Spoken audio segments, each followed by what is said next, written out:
Tidak bersunyi-sunyi. Siti Zulaikha ada sembah-sembah ada di discussion. Ya, aina mataku yudrikullah. Ya. Ayu-ayu lah. Ayu-ayu ya. Ai katusu. Mau kata wa ma barri nafsi kita. Aku tak berharap pada nafsu ini dekat. Sebab inna nafsa la ammaratun bisu. Amarah ini daripada perkataan amal. Apa kan amal? Amal ialah sumur. Orangnya amir. Orang ialah amir. Amir itu dia penyumur je maju ya. Namanya dia amir. Dia penyumur je. Jadi nafsu ni amarah sangat menyuruh bisu sangat menyuruh kepada kejahatan. Jadi tidak tanda Nabi Yusuf tidak. Jadi itu contoh kataan dalam Quran yang disebut nafs, ya, ammarah. Tapi kita baca pula surah Al-Fajr ni kan. Bila kita latih nafsu kita, maka dia menjadi ya ayyuhan nafsul mutmainnah.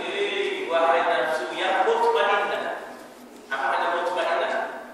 Tamanina. Apa makna tamanina? Tenang, steady. Jangan bocor.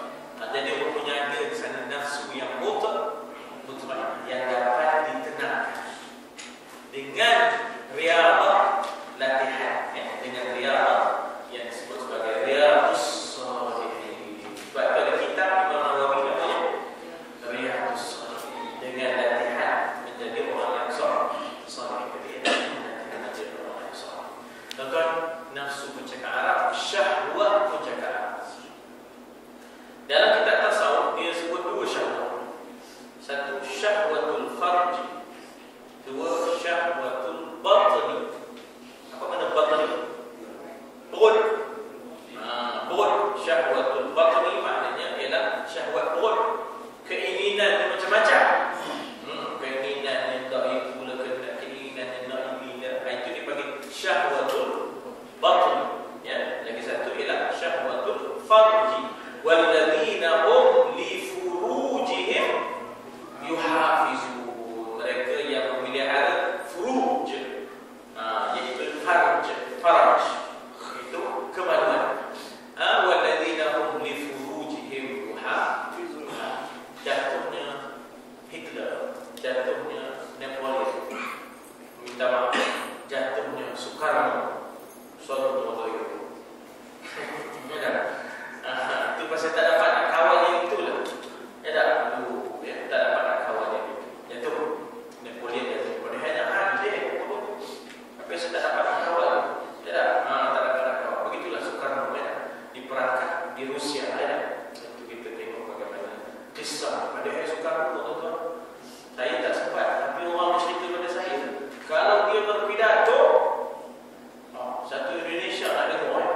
sembahyang tak sah sembahyang tanpa selawat.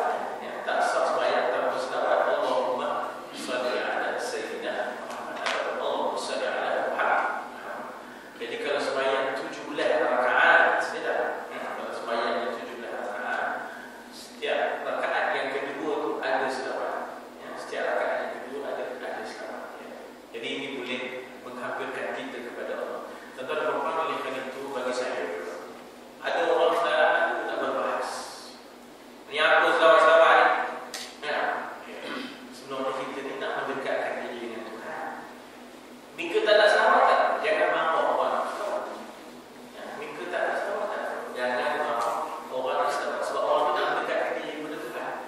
Apa cara nak selawat? Tak. Jadi kadang-kadang dia tak setuju kita buat majlis selawat. Ya. Itu yang basic. Apa akustik. Selawat tak ada tengok akustik dah. Dan Allah berfirman, "Bal yanzur nafsun ma qaddamat wal tanzur nafsun ma qaddamat li ghad."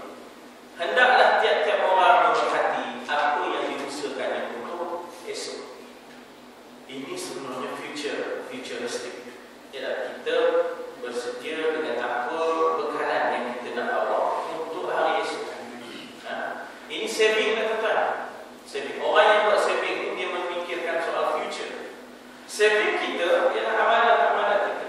Ya, maka kita kena ada banyak saving supaya bila akhirat esok tidak muflis. Maka wal tanzur nafsun, hendaklah setiap orang melihat, memerhati ma qaddamat li ghadin, apa yang diusahakan untuk hari esok. Ya, apa yang diusahakan untuk hari esok. Tuan-tuan, ada orang dia kira nak bersorak Allah juga. Tapi apakah nak bersorak Allah?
inna kaida syaitan ya kana dha'ifa.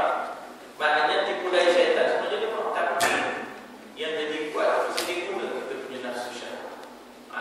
Ya, nanti kita punya nafsu syahwat untuk menguasai. Janganlah engkau tertipu oleh nafsu. Ya, janganlah engkau tertipu oleh nafsu. Hadirin sekalian, sebenarnya Sayyidina Ali antara wirid-wirid dia subuh-subuh sebelum sembahyang subuh, wahai dunia, pergilah pada orang lain, tipulah orang lain. Wahai dunia, pergilah pada orang lain, tipulah orang lain. Sebenarnya apa itu? Nafsu. Dunia itu sebenarnya adalah nafsu. Tuan-tuan saya ucap tahniah kepada tuan-tuan dan puan yang sanggup tinggalkan umur yang selesa tidak mari untuk mencari husnul khatimah. Ya, datang kemari sebenarnya kita nak mencari husnul khatimah. Menyanyi itu menyanyi juga, tapi menyanyi saja. Buat pendek-pendek yang su'ul khatimah tidak boleh. Jangan kita buat pendek-pendek yang su'ul khatimah. Ya, menyanyi tapi jangan terlibat dalam pendek yang sifatnya su'ul khatimah, iaitu kita buat sesuatu yang tak sepatutnya kita buat.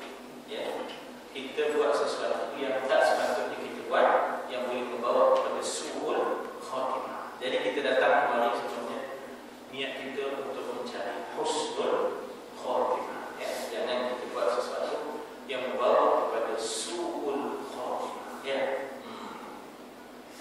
Janganlah kau tertipu oleh nafsumu dengan segala angan-angan dan kepalsuan.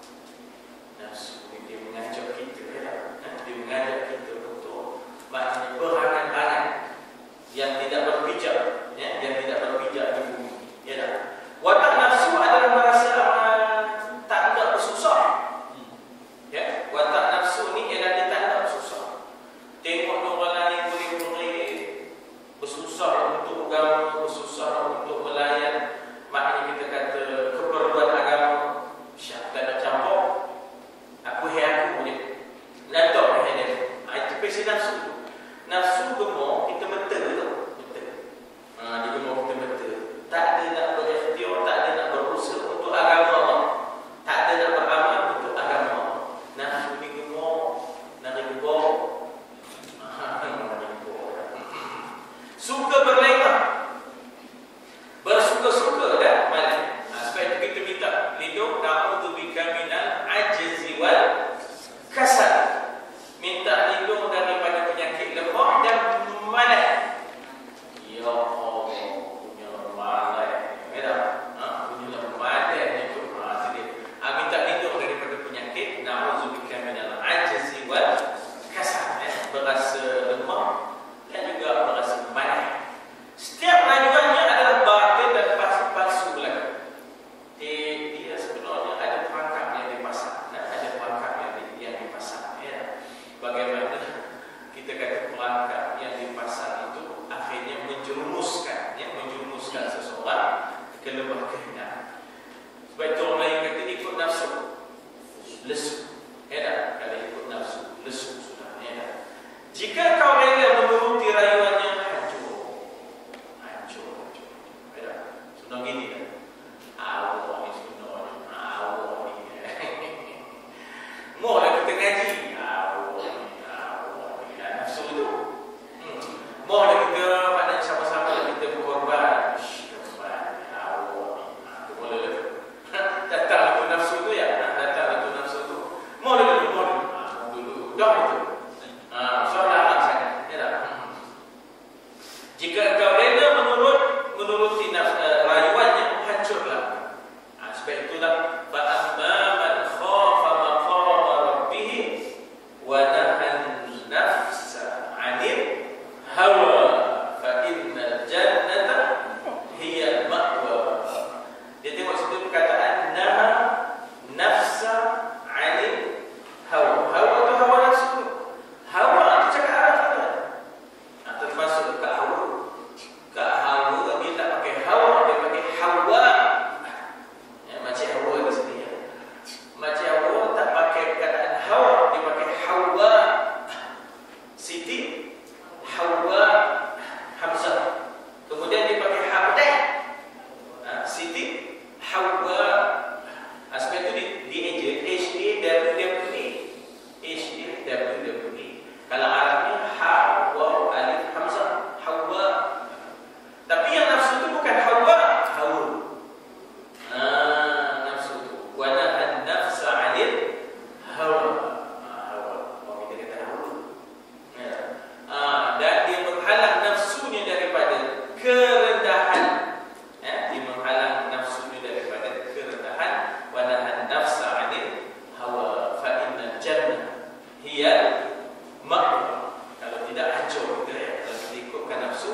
Dia tidak ada maknanya nafsu pada maknanya yang disuruh, iaitu adik kepada Habib. Dia tidak adik dia sendiri, dia tidak adiknya, adik dia sendiri. Itu masalah akar nafsu lah, sumber bencana.